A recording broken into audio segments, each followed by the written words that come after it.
शांति।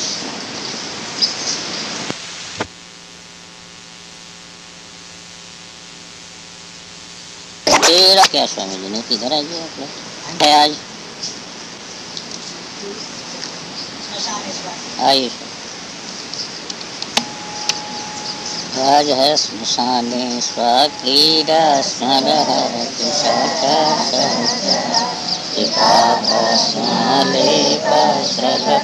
करोति अमंगल्यं शीलं तव भवतु नामैव नतिरं तथापि स्मरतेनं वरद परमं मंगलम्।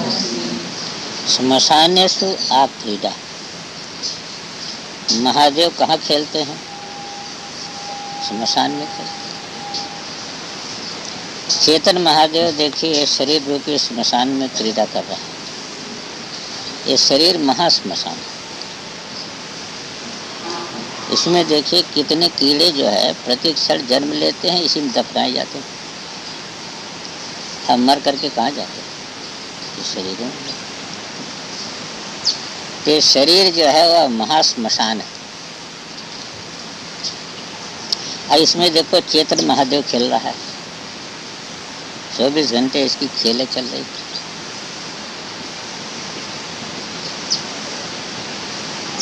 तो स्मशानेषु आक्रीडा। दूसरी चीज महादेव देखे कि सब जो है जहाँ कोई भी जो है जाने से डरता हो वहाँ अपना रहना खेलना जो है वो ठीक। और जिसमें दृष्टि लगी हो संसारी लोगों की जो है वहाँ पर काहे को अपने को जो है बजाना। तो विरक्त हैं। तो कहते जहाँ संसारी लोगों की दृष्टि जो है बाग बगीचे में लगी हुई है वहाँ उन्हीं के लिए छोड़ देना चाहिए। जहाँ वो जाने में डरे वहीं पर अपना डेरा डालना चाहिए। स्मशानेषु आक्रीडा। स्मरहर संबोधन, हे कामनाशक, आपकी क्रीड़ा जो है वह कहाँ है? स्मशान में। पिशाचा सहचर। अब खेलने के लिए कुछ और लोग साथी चाहिए कि नहीं? तो साथी अब स्मशान में कौन मिला? तो भूत प्रेत पिशाच, इन्हों को साचर बना लिया। जिससे जीव डरता रहता, संसारी जीव की कहीं भूत न दिख जाए, मारे जाए भूत। झूठा भूत देख करके भी मर जाता है और सच्चा भूत कहीं मिल जाता तो मुश्किल है। इधर क्या किया कि जो इंद्रियां है ना, इंद्रिय है मन, यही सब भूत प्रेत पिशाच। यहाँ चेतन जो महादेव खेल रहा है उसके सहचर कौन है? पंच ज्ञानेन्द्रिय, पंच कर्मेंद्रिय, मन, बुद्धि, चित्त, अहंकार, पंच प्राण, यही जो है वह उसके जो है वह सहचर। इन्हीं को साथ में लेकर के तो खेल रहा है चेतन, अकेले कहाँ खेल रहा है। तो उधर भी और इधर भी दोनों अर्थ देख लीजिए। स्मशानेषु आक्रीडा। स्मरहर, ये संबोधन, हे स्मरहर। पिशाचा सहचरा, भूत प्रेत पिशाच यही आपके सहचर। और सहचरा चिता भस्मा लेप। लोग जो है बहुत साबुन उबुन लगा के फिर पाउडर वाउडर लगा लेते हैं। महादेव ने देखा कि क्या लगाना चाहिए। तब जो स्मशान में जो रहेगा वह काहे का भस्म, उसको भस्म भी लगाएगा तो काहे का लगाएगा। चिता भस्म लेते इसलिए लगा लेते हैं कि चिता भस्म पर किसी की नज़र नहीं पड़ेगी। दूसरा जो है पाउडर हो, अन्य हो तो वहाँ पर नज़र पड़ भी सकती है। दूसरी ये शरीर जो है वह भस्म ही है। जब भस्म ही है तो पहले से भस्म लगा देना जिससे पता लगे कि ये भस्म। इस शरीर की गति तो भस्म ही। पहले उज्जैन में महाकाल को प्रतिदिन जो प्रातः काल आरती होती थी वो चिता भस्म की होती थी। ये परंपरा। मैं जब विद्यार्थी था तो हमारे एक सहपाठी थे उज्जैन, तो उनसे मैं मंगाता था। तो उसमें बिल्कुल जो है वह उसकी गंध आती थी। अब तो चिता भस्म नहीं था। अब तो वहाँ जो है वो कंडे से मंत्र पूर्वक जो भस्म बनाते हैं उसी भस्म से आरती होती थी। वहाँ की भस्म आरती बड़ी विलक्षण है उज्जैन। कभी भी उज्जैन कोई जाए तो उसको भस्म आरती का दर्शन जरूर करना चाहिए। अब भस्म आरती के दर्शन के लिए आपको 3:30 बजे उठना पड़ेगा। जब तैयार हो जाओ 4:30 बजे मंदिर में पहुंच जाना। और ये वस्त्र जो है इस प्रकार का नहीं रहेगा, खाली जो है बिना सिला वस्त्र पहन, तब मंदिर में प्रवेश मिलेगा। तो उस समय एक भस्म आरती होती है, भस्म चढ़ता है महादेव को। तो उस समय का सारा वातावरण ऐसा बन जाता है कि जैसे कोई जो है वह किसी दूसरे लोक में हम पड़ रहा है। मैं तो पहले हर साल जाता था चिता भस्म देखने। तो भस्म आरती प्रातः काल होती। तो महादेव के आगे चिता भस्मालेप और आलेप है, कोई एक ही जगह नहीं लगा, पूरा शरीर में जो है वो चिता भस्मालेप। माला भी पहनने का बड़ा शौक है, लोग जो है माला पहनते, कोई सोने की फूल की जो है वो। महादेव ने क्या किया, श्मशान में जो रहेगा वो काहे के फूल कहाँ मिलेगा। नृक का रोटी स्रगपी, स्रग माने माला, स्रगपी माला भी आपने क्या पहना, मनुष्य के जो कपड़े वो पड़ी रहती है श्मशान में, कपड़ों इकट्ठा कर लिया और उसको किसी चीज से जोत लिया और पहन लिया। कि जिस कपड़ों का तो अहंकार करता है, अनंत अहंकारों की माला महादेव पहन लेते हैं। किसी का अहंकार महादेव के सामने चल चला। तो स्रगपी तो माला भी काहे की आपकी है, नृकरोटी परिकर। नृकरोटी मनुष्य की जो करोटी मानी है कपड़ों, उसका परिकर माने समुदाय, तो उसका बना लिया माला। अब बताओ कि ऐसे जो महादेव हैं, तो गृहस्थ तो देख के उनको स्नान करेगा, क्या करेगा। देखो भाई कोयल देख लें, तुम लोग का व्रत आ रहा है, यही कोयल है। तुम लोग जो पूछ रहे थे कल से कि कोकिला व्रत में कैसे कोयल का, यही कोयल है, इसको देख लो, पहचान लो। ये रोज यहाँ पर बोलता चलो, एक कोकिला व्रत आ रहा है माताओं का, वो 18 वर्ष के बाद प्राय पड़ता है, अब की 27 वर्ष के बाद 1 महीने का व्रत है। तो कल ये पूछ रहे थे, उन्होंने कहा कोयल सवेरे आएगा तो तू देख ले। तो नृकरोटी परिकर। अब ऐसा जो महादेव का वेश है, तो उसको देख करके तो गृहस्थ तो स्नान करना पड़ेगा, अपवित्र हो जाएगा। तो कहते अमंगल्यम वेशम तब भवतु नाम। भले ही आपका वेश अमंगल हो, इसमें किसी प्रकार की बात नहीं, बाधा नहीं, अमंगल वेश भले ही हो, पर स्मृतिणाम तम परम मंगलम असि। जो उस वेश का स्मरण करता है उसका सर्व अनिष्ट दूर हो करके परम मंगल हो जाता है।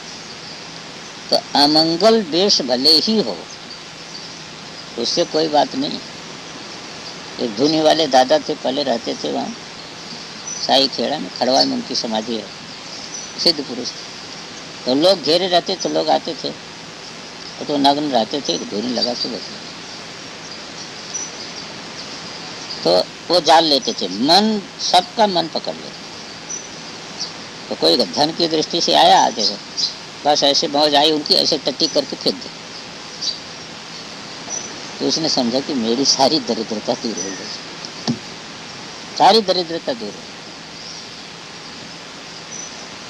किसी पर क्या करेगी कि वो प्रणाम करेगा, वह धुनी की लकड़ी लेकर मार देगी, सिर फूट जाए, धुन निकल गया। उसने समझा कि अब मेरा सारा रोग दोख जितना था वो कठिन।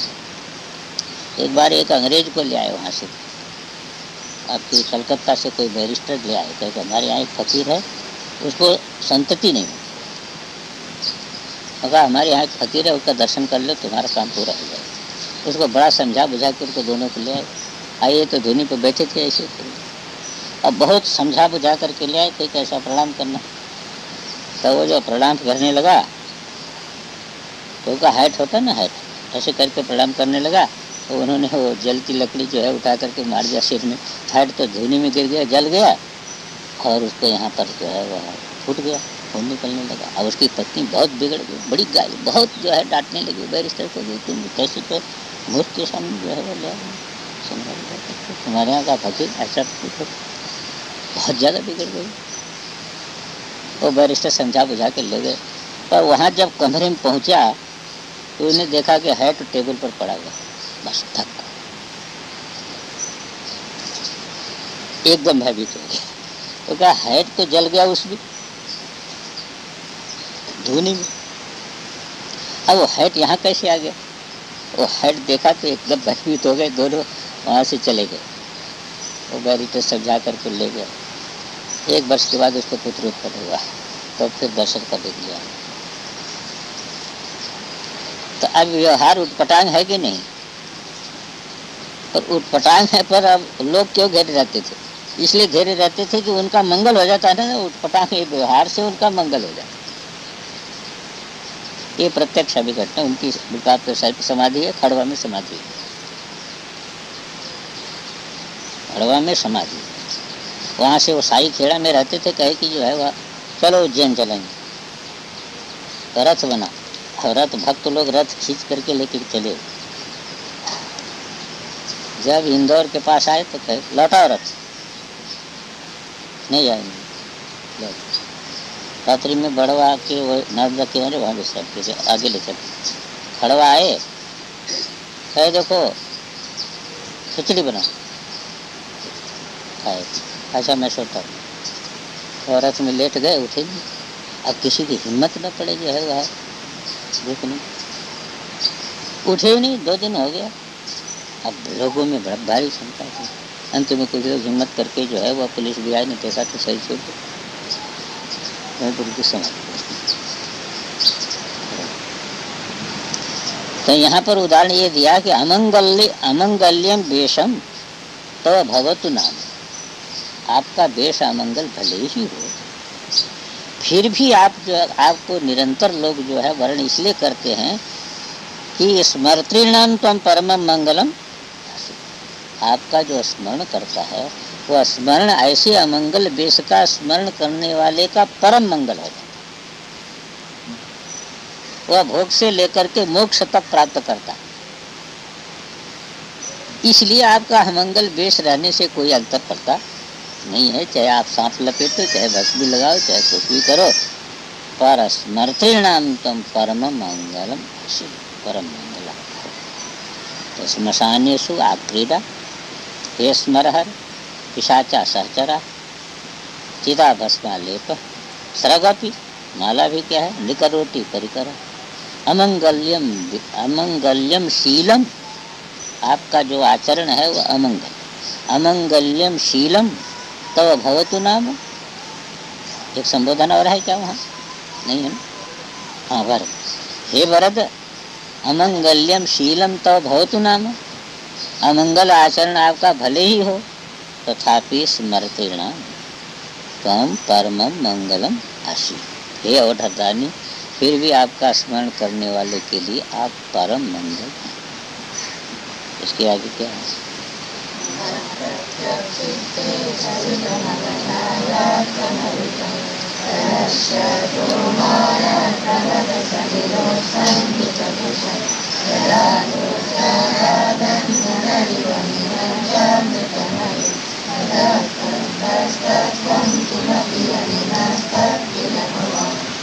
अब देखो वहाँ से शुरू हुआ था 11वें श्लोक से लीला विग्रह शुरू। इसके पहले निर्गुण निराकार, सगुण निराकार,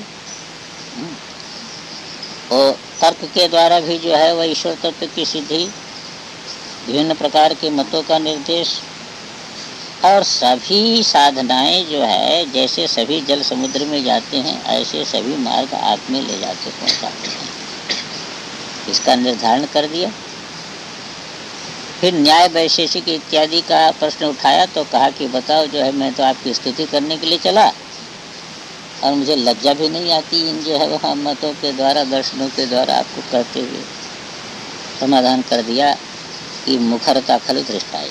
उसके बाद लीला विग्रह शुरू हुआ, जिसको कहा था कि पदे तोरवा चीने पतति न मना कस्य न बचे। अरवा चीने पदे सगुण साकार विग्रह कस्य मना न पतति कस्य बचा न पतति।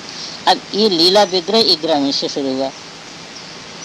तवैश्वर्यम यत्नाद यद पर गिरंचिर हरिहृदय ग्रह है ना, यहाँ से शुरू हुआ था लीला विग्रह। और यहाँ श्मशाने स्वा क्रीडा, यहाँ लीला विग्रह समाप्त, यहाँ तक लीला विग्रह इसका है।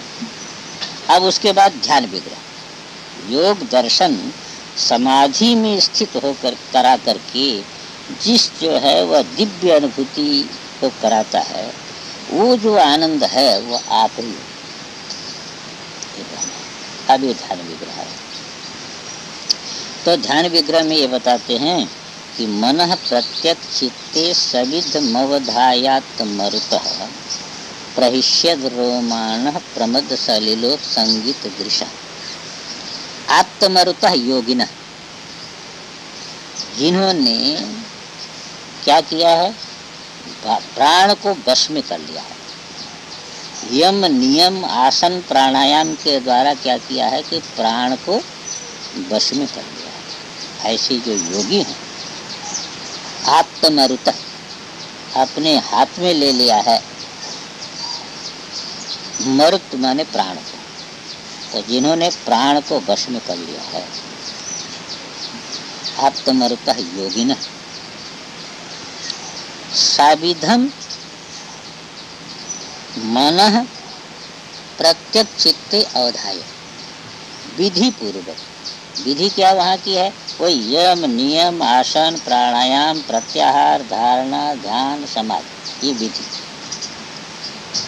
पातंजल योग में कही गई जो विधि, इस विधि पूर्वक सविधम मन, अपने मन को प्रत्यक्ष चैतन्य में लीन करके, तो जिस समय प्रत्यक्ष चैतन्य में वह मन को लीन करते हैं तो उस समय वो योगी की क्या स्थिति होती है, बाह्य लक्षण क्या उसमें दिखता है, आंतर लक्षण क्या दिखता है। तो कहते प्रहिष्यद रोमाण, ये भी योगिना का विशेषण सब चल रहा है। आत्मरुता भी योगिना का विशेषण है, प्रहिष्यद रोमाण भी योगिना का विशेषण। उस समय शरीर में एक रोमांच हो जाता है। रोमांच दो प्रकार का होता है, एक रोमांच होता है भय से, एक रोमांच होता है आनंद से। आनंद का उद्रेक हो तो भी रोमांच हो जाता है, शरीर में रोवे खड़े हो जाते, और भय हो तो भी रोमांच होता है। यहाँ एक आनंद की जो अनुभूति है, दोनों रोमांचों में कोई अंतर होता होगा, पर ये तो खोज का विषय है क्या अंतर होता है।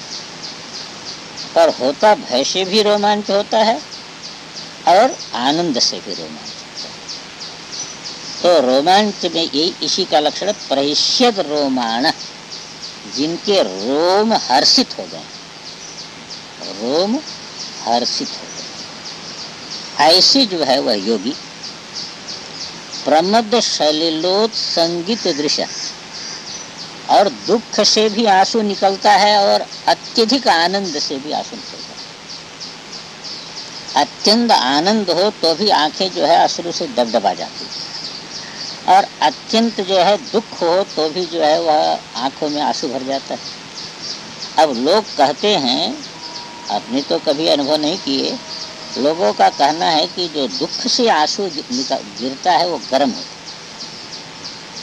और जो आनंद अश्रु जो है वह गिरता है वो ठंडा होता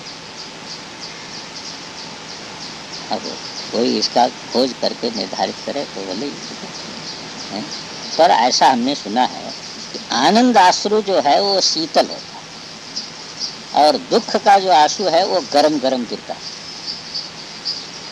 पर यहाँ तो कहा कि जो अंदर आनंद उनको है, समाधि का जो आनंद है, उससे प्रमद सलिलोत संगीत दृश्य।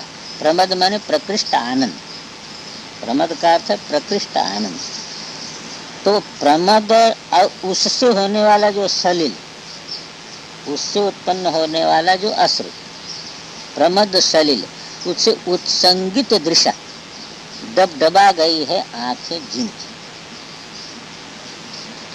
वो अश्रु से, आनंद अश्रु से व्याप्त हो गए हैं नेत्र जिनके, ऐसे योगी। योगिनः के साथ सब जाएगा।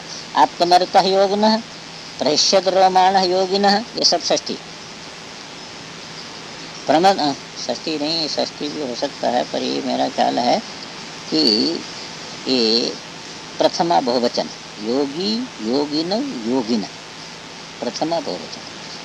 आत्मरुतः योगिनः, प्रहिष्यत रोमाणः योगिनः, प्रमद सलिलोत् संगीत दृशः योगिनः। प्रहिष्यत रोमाणः प्रमद सलिलोत् संगीत दृशः। यदा लोक्याह्लादं ह्रद इव निमज्जामृतमय, अमृतमय हृद, हृद जैसे कोई अमृत का कुंड हो, अमृत का दह कुंड, और उसमें किसी को डुबा दे। भरेगा तो है नहीं, क्योंकि वह अमर करने वाला कुंड, पर आनंद से वह एकदम बेहोश के समान हो जाएगा, आनंद रूप हो जाएगा। तो अमृतमय हृदय निमज्जैव, अमृतमय हृदय में डूबे हुए के समान, यत् तत्वं वीक्ष्य आह्लादम दधति। इसको दोनों तरफ से लेते हैं। यद आह्लादम अनुभूय तत्वं दधति, अथवा यद तत्वं जो है अनुभूय आह्लादम दधति। यदाह्लादम हृद निमज्ज इव दधति, कौन? योगिना। यदाह्लादम कैसे है? यदालोक्याह्लादम हृदय इव निमज्जामृतमयी, अमृतमय हृदय निमज्जैव यद आह्लादम आलोक्य दधति, अथवा यद तत्वम आलोक्य आह्लादम दधति। तत्किल भवानेव, हे महादेव वो आप ही, वो आनंद जो है वो आप ही है। यानी वो जो है ध्यान विग्रह जो है आपका, वही ध्यान विग्रह है कि योगी लोग जो है साधना करके समाधि में जिस प्रकार के आनंद में जो की अनुभूति करते हैं वह आप ही हो। तो यदालोक्याह्लादम हृदय निमज्जामृतमयी, अमृतमय हृदय निमज्ज इव यद आलोकम आलोक्य दधति, यद तत्वम आलोक्य आह्लादम दधति, तत्किल भवानी व अमृतमयी दधत्यंतस्तत्वम। कहाँ जो है उसको धारण करते हैं? अपने हृदय में। दधत्यंतस्तत्वम, आगे किमपि, कहते वो किमपि, किमपि तत्वम दधति, उसको निर्वचन नहीं किया जा सकता, शब्द के द्वारा उसको कहा नहीं जा सकता। उस आनंद स्वरूप को शब्द के द्वारा नहीं कहा। किमपि तत्वम यद दधति योगिनः तत्किल भवानी वह, तो आप ही हो, दूसरा कोई नहीं हो। ये देखो, ये हो गया ध्यान विग्रह। ये महादेव का पहले लीला विग्रह चल रहा था, अब लीला विग्रह के बाद ये ध्यान विग्रह, इसके द्वारा स्तुति कर दिया। तो इससे स्तुति क्या हुई? उसमें स्थिति हुई एक यम नियम आसन प्राणायाम प्रत्याहार धारणा ध्यान समाधि के द्वारा किस तत्व का अनुभव करते हैं योगी? तो आपका ही, आपकी ही आनंद स्वरूपता का अनुभव करते हैं। दूसरा कोई जो है वो दूसरी कोई अनुभूति कल्याण करने वाली है ही नहीं। ये हो गया स्तुति। अब इसके आगे क्या है?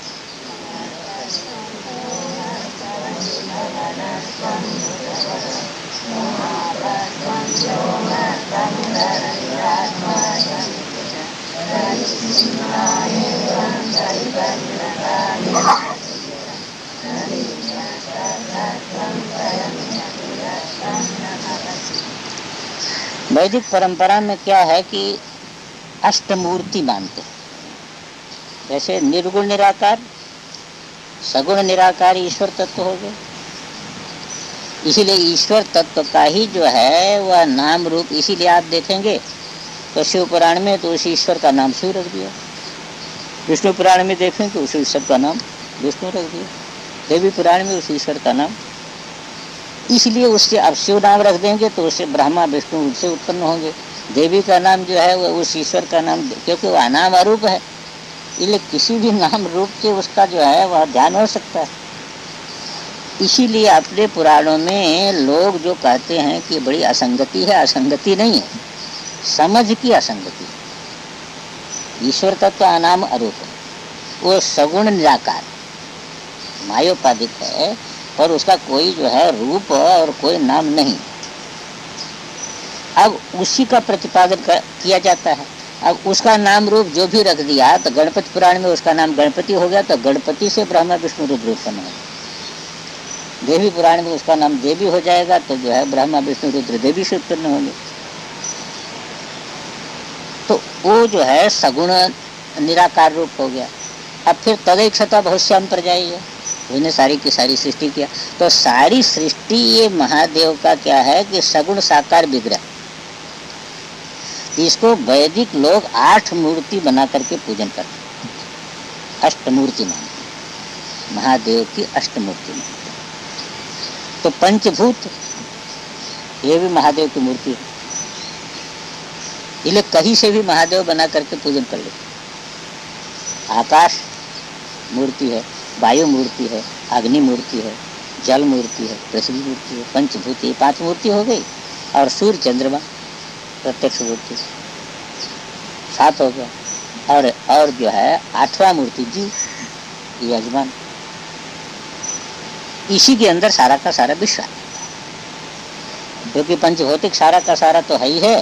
तो पंचभूत को ले लिया और सूर्य चंद्रमा को प्रत्यक्ष ले लिया और जीव को ले लिया, यजमान मूर्ति। ये 8 मूर्ति जो है मानते, अष्टमूर्ति करके पूजन करते। आप दक्षिण में जाएंगे कभी तो जब पता लगाएं तो आपको लगेगा वहां पर एक एक मूर्ति के मंदिर भी हैं। जैसे पृथ्वी तत्व का जो है शिव कांची में पृथ्वी तत्व का मंदिर, शिव कांची का मंदिर पृथ्वी तत्व का मंदिर। जम्बुकेश्वर में जल तत्व का मंदिर, जम्बुकेश्वर में। और अरुणाचलम में अग्नि तत्व मंदिर, अरुणाचलम में। और कालहस्ती में जो है वायु तत्व मंदिर, कालहस्ती में बहुत विशाल मंदिर है। और चिदम्बरम में जो है आकाश तत्व मंदिर, चिदम्बरम। तो ये 5 हो गए कि नहीं? अग्नि भी हो गया, वायु हो गया, 5 हो गया। 5 जो है ये विशाल मंदिर वहाँ पर बनाया है, इन तत्वों का मंदिर। और सूर्य चंद्रमा तो प्रत्यक्ष है। और यजमान का जो है वह वहाँ पर है, वहाँ पर दक्षिण में गोवा के पास वो महाबलेश्वर, क्या बोलते हैं उसको,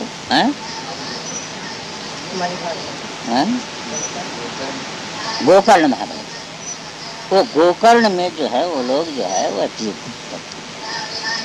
गोकर्ण ऐसे जो है उसका बना करके रखा है। और इनसे संबंधित मंत्र भी 8 हैं, उनका प्रकरण इसी में आगे आएगा। जैसे अष्टमूर्ति है, अष्टमूर्ति के एक एक मूर्ति से संबंधित एक एक मंत्र है। तो ऐसे वो अष्टनाम है, वो महादेव का अष्टनाम है। और उन्हीं नामों को लेकर के वहाँ वहाँ पूजन होता है। उन्हीं नामों के आधार पर मंत्र रचना करके वहाँ पर जो है महादेव का पूजन होता है। तो ये अष्टनाम भी इसमें आए। तो अष्टनाम का इस अष्टमूर्ति के साथ संबंध है। पर पुष्पदंताचार्य कहते हैं कि भाई वैदिक लोगों पर कौन आक्षेप कर सकता है। उन्होंने अष्टमूर्ति का जो है विधान किया, पर मुझे तो वो तत्व दिखाई नहीं देता जो आप ना हो। तो मैं अष्टमूर्ति में क्या कहूँ, 10 मूर्ति क्या कहूँ। मुझे तो ऐसा कोई तत्व दिखाई ही नहीं देता जो आप न हो। तो जब सर्व आप हो तो मैं अष्टमूर्ति क्या कहूँ, 9 मूर्ति क्या कहूँ, सप्तमूर्ति क्या कहूँ। पर जो है बुद्धिमान लोग अष्टमूर्ति करके आपका पूजन करते हैं, तो इसमें कोई हर्जा नहीं है। पर मुझे तो ऐसा कोई जो है तत्व दिखाई नहीं देता कि जो आप न हो, इस रूप में स्तुति हो सकती। तो देखो तो हमारा कहा, आ जाए यहाँ बैठ जाए, यहाँ बैठ जाए। तो हमारा कहा, आप अर्क हो, मैंने सूर्य आप। तो हमारा कहा त्वम सोम, चंद्रमा भी आप। त्वमार्कः त्वं सोम त्वमसि पवन पवन भी जो है वायु भी आपको, त्वमसि पवनः त्वं हुतवः, और आप ही अग्नि हो, त्वमर्कस् त्वं सोमः त्वमसि पवनस्त्वं हुतवः, त्वमा आप जल भी आप हो, त्वं धरणी, और पृथ्वी भी आप, ये पंचभूत हो गया ना, और सूर्य चंद्रमा हो गया, और धरण आत्मा तुम्हें तो जीवात्मा भी आपको, ये अष्टमूर्ति हो गई। त्वमर्कस्त्वं सोमस्त्वमसि पवनस्त्वं हुतवः, त्वमापस्त्वं व्योमस्त्वं धरणिरात्मा त्वमिति च इति परिच्छिन्नामेवं त्वयि परिणता बिभ्रतु गिरं, परिणता परिपक्व बुद्धयः वेदज्ञा, परिणता माने परिपक्व बुद्धि वाले जो वेदज्ञ लोग हैं। परिच्छिन्ना, इस प्रकार के परिच्छिन्न अष्टमूर्तियों का प्रतिपादन भले करें, ऐसी वाणी धारण करें, गिरा विभ्रत, वो लोग ऐसी वाणी धारण करें कि 8 मूर्ति है महादेव की, इसमें अपना कोई विरोध नहीं है। पर न विद्मस तत्तत्वम, मैं तो उस तत्व को जानता ही नहीं, न विद्मस तत्तत्वम वयम वयम तत्तत्वम न विद्मः यत्किल भवान न, जो आप न हो। तो जब हम ऐसे तत्व को जानते ही नहीं कि जो आप न हो, तो कोई 8 मूर्ति कहे, कोई 10 मूर्ति कहे, भले ही कहे, वो भाई बुद्धिमान लोग हैं, वो वैदिक लोग हैं, उनकी बातें बाड़ी को तो हम नहीं काट सकते हैं, पर मुझे तो कोई तत्व दिखाई नहीं देता कि जो आप न हो। तो जब आपसे अतिरिक्त तो कुछ है ही नहीं, तो मैं क्या कहूँ कि आप अष्टमूर्ति हैं कि 9 मूर्ति हैं कि 10।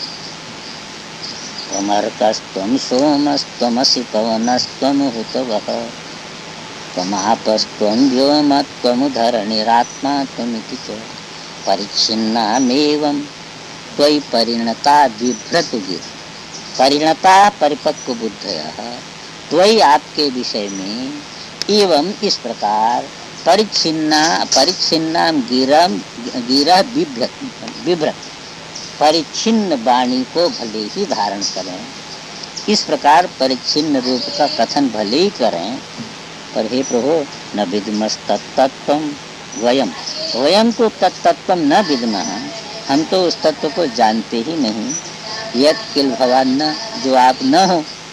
तो आप जब सर्व हैं तो हम क्या कहें कि अष्टमूर्ति है, ठीक है। न विद्मस तत्तत्वम वयम इह, मान इस जगत में इह वयम तत्तत्वम न विद्मः, हम उस तत्व को जानते नहीं, यत् किल भवान न, जो आप न है। तो सर्वरूप जब आप ही हैं तो हम आपको 8 मूर्ति क्या कहें, 10 मूर्ति क्या, इसके आगे क्या है।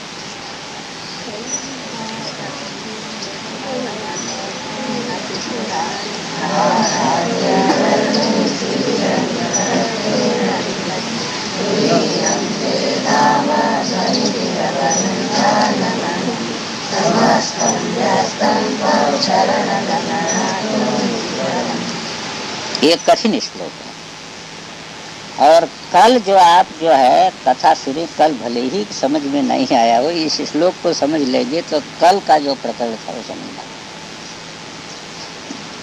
जो कल ओंकार का प्रकरण आया था उसमें अभ्यास न होने के कारण बहुत लोगों को तो बहुत जटिल मालूम हुआ है, पर यह श्लोक ये समझ में आ जाए तो कल का प्रकरण जो है वो समझ में अब इस श्लोक को जो है वह देखिए, समझने का प्रयास करें। पहले अंतिम पंक्ति से इसको चलिए। शरण संबोधन है क्या, शरण, हे जो है शरण देने वाले, हे जो है वह भक्तों को जो है अपने शरण में लेने वाले, रक्षा करने वाले, हे जो है वह भक्तों को अपना स्वरूप प्रदान कर देने वाले। व्यस्तम ओमिति पदम त्वाम गृह्णाति, समस्तम ओमिति पदम त्वाम गृह्णाति। ओमकार जो ये पद है, ये जो मंत्र है, वो त्वाम गृह्णाति, आपका कथन करता है, जैसे शब्द का जो अर्थ होता है तो उसी का कथन शब्द करेगा। यत्परा शब्द स शब्दार्थ। शब्द, किसी भी शब्द का अर्थ वही है कि जिस जिस चीज को बताने के लिए उस शब्द का प्रयोग किया गया है, वही उस शब्द का अर्थ है। तो ओम ये पद जो है, ओम ऐसा जो पद है वेद में, वह ओम इति पदम त्वाम गृह्णाति, वो आपका कथन करता है। जैसे किसी का नाम होता है, ऐसे परमात्मा का नाम क्या है? ओम। जो मूल में परमात्मा तत्व है, निर्गुण निराकार है या सगुण निराकार ईश्वर तत्व, तो उसका नाम क्या है? ओम। उसका नाम ओम। इसलिए ओम इति पदम त्वाम गृह्णाति। ओम जो ये पद है वह आपका कथन करता है, आपको समझाता है, आपको लक्षित करता है। पर ओम पद दो प्रकार का है। समस्तम ओमिति पदम त्वाम गृह्णाति और व्यस्तम ओमिति पदम त्वाम गृह्णाति। विभक्त जो ओम पद है, अ उ म में विभक्त ओमिति पद, ये व्यस्त ओम है। अ उ म में विभक्त जो ओम पद है वो व्यस्त ओम है, विभक्त ओम है। ये अभी आपका कथन करता है, आपके सविशेष स्वरूप का कथन करता है। और समस्तम ओमिति पदम, अ उ म जहाँ अर्धमात्रा में नाद में विलीन हो गया है, ऐसा जो समस्त ओम पद है वह निर्विशेषम त्वाम गृह्णाति, वो आपके निर्विशेष स्वरूप को लक्षित करता है। लेकिन अपर ब्रह्म या पर ब्रह्म दोनों का कथन करने वाला एक ही जो है नाम है, वो है ओम। यही सविशेष ब्रह्म का भी कथन करता है और यही निर्विशेष ब्रह्म को भी जो है वह बोध कराता है। इसीलिए कल जो है वह प्रश्नोपनिषद में इसी का आधार जो है साधक को दिया गया था कि ओम को आधार ले करके यह पर ब्रह्म तक पहुंच सकता है। अब समस्त ओम पद कैसा है और व्यस्त ओम पद कैसा है? तो त्रयी। व्यस्त क्या है ओम पद?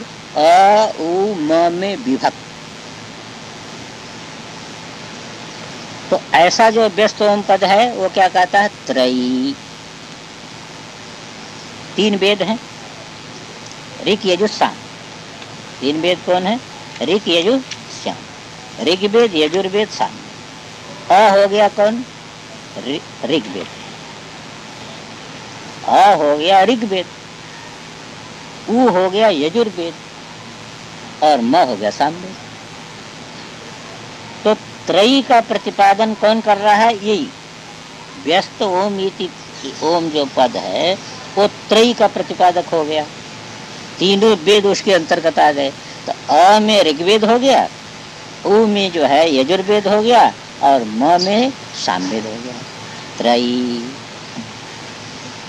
त्रिस्रो वृत्ति। तीन वृत्ति कौन है?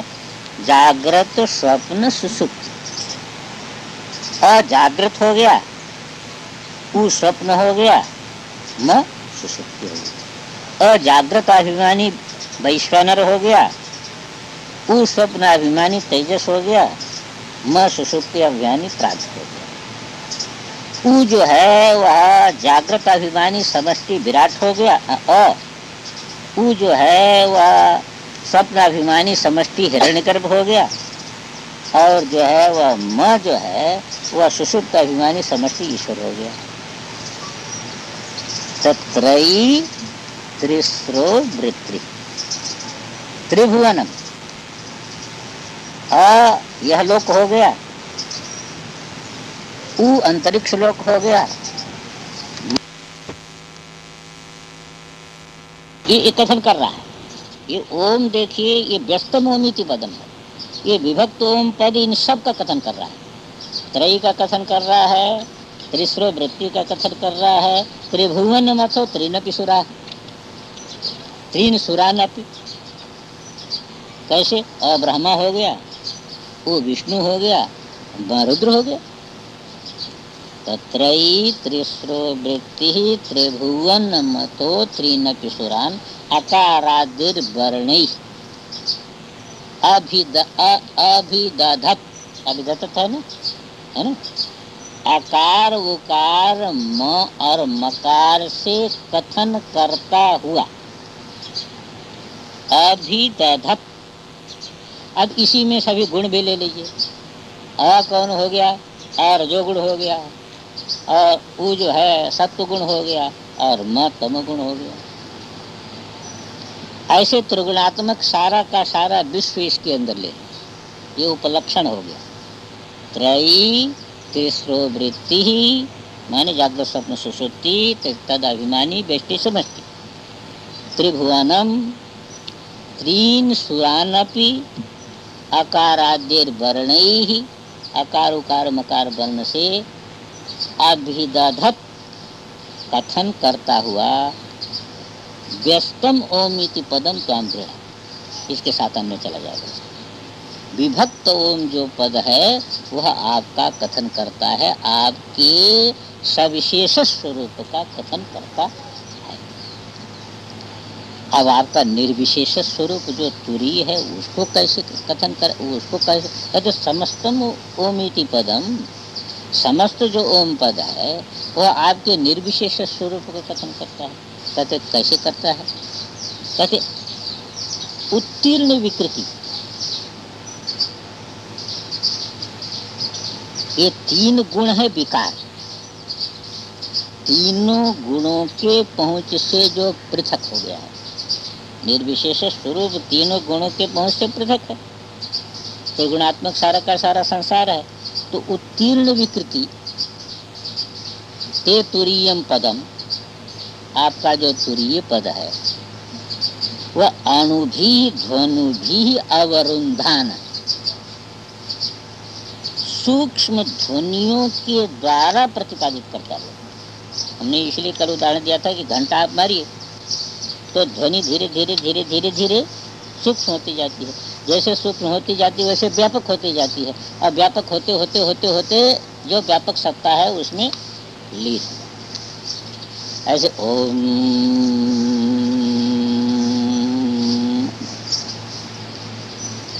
ये जो अणुध्वनि है ये अणुभी ध्वनि भी और उन्धाना है। अणुध्वनियों से उसको अणुध्वनि वही हो, मतलब जो है वह पहले अर्धमात्रा फिर उसका आधा ऐसे करके सूक्ष्म होती जाएगी। अणु भी पर ये साधना का विषय है, तो वो साधना ऐसा करता है तभी उसको अनुभव होता है। अणु भी ध्वनि भी और उन्धाना, अणु ध्वनियों के द्वारा जो है अवरोध करता हुआ, यानी कथन करता हुआ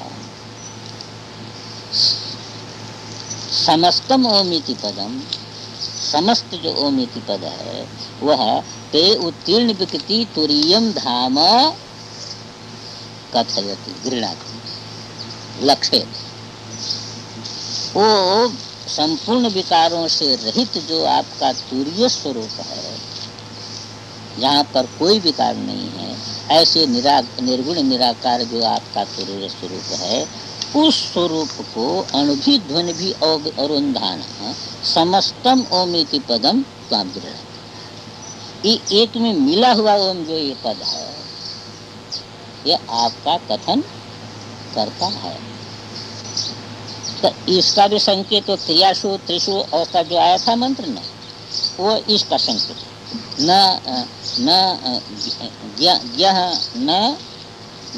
विचलित, वो ज्ञ जो है वह विचलित नहीं होता है। तो ये देखिए अब लगा लीजिए इसको, यहीं तक आज रहने देंगे। कहते त्रयी, पहले यहाँ से नीचे से ले गई समस्तम ओमिति पदम त्वाम गृह्णाति और व्यस्तम ओमिति पदम त्वाम गृह्णाति।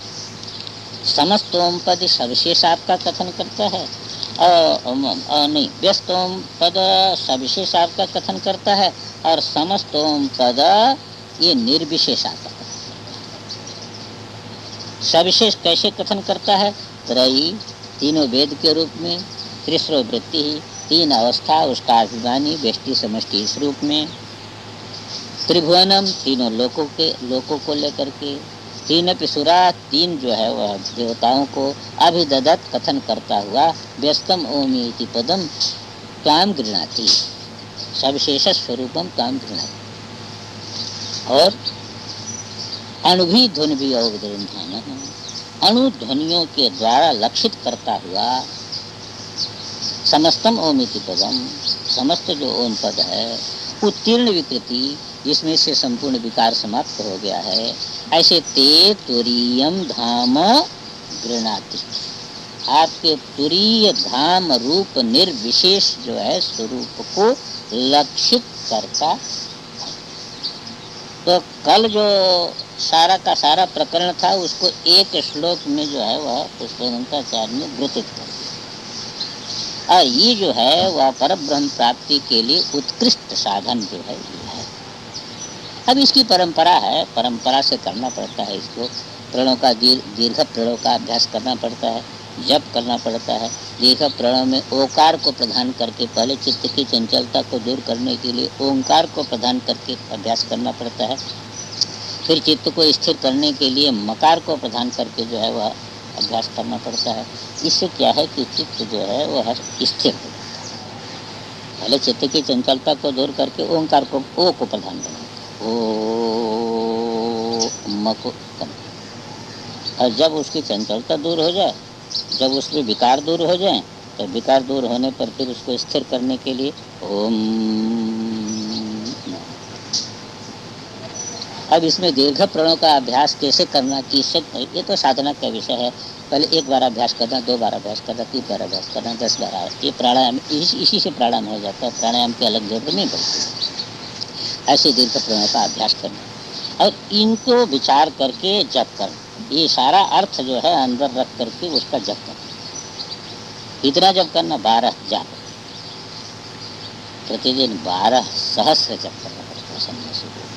तो 1 वर्ष में जो है उसको निश्चित ही जो है वह तत्व का किसी न किसी रूप में प्रकाश होता है। यस्तु 12 सहस्रम, तो ये एक प्रक्रिया है, मैंने सन्यासी की प्रक्रिया है, सबकी प्रक्रिया नहीं। सबको इतनी फुर्सत कहाँ है 12,000 जप करने की, पर सन्यासी की प्रक्रिया है कि इस प्रकार जो है प्रयोग करता है तो परम ब्रह्म का जो है वह साक्षात्कार कर सकता है। तो ये रहस्यात्मक जो है वह मंत्र है। अब आज यहीं पाठ रहेगा। कितना हो गया श्लोक है? 27 हो गया, बस 5 और है। इसके आगे कौन सा है? ये नाम है, देखिए ये वही नाम है जो अष्टमूर्ति है ना। ये प्रणव विग्रह हो गया। देखिए ध्यान विग्रह पहले आ गया, ये प्रणव विग्रह हो, इसको कहते हैं प्रणव विग्रह, उसका नाम है ध्यान विग्रह। ये अष्टमूर्ति विग्रह, वो वैदिक अष्टमूर्ति विग्रह, वो अष्टमूर्ति विग्रह है, वो ध्यान विग्रह है, ये प्रणव विग्रह है। अब नाम विग्रह, अब अष्टमूर्ति बताया, उस अष्टमूर्ति से संबंधित ये अष्टनाम है, तो अष्टनाम विग्रह। तो हमारे पुस्तक में एक श्लोक ज़्यादा मिलेगा, आपकी पुस्तक में वो नहीं मिलेगा, उसका भी अर्थ करेंगे। एक श्लोक ज़्यादा मिलेगा, कुछ प्रादुर्भाव। वो पता नहीं क्यों जो है वह बीच में उसका प्रचलन समाप्त हो गया, पर वो श्लोक जो है वह मिला। वो कई जगह की पुरानी महिम पुस्तक में वो श्लोक है, तो बीच में वो श्लोक का पाठ हुआ, बड़ा मार्मिक श्लोक। तो उसको कल करेंगे, कल इसको 32 श्लोक तक पूरा कर देंगे। अब फलश्रुति तो होती रहती है। अब मुश्किल हो जाता, धूप जब लगने लगती है लोगों को, तो आप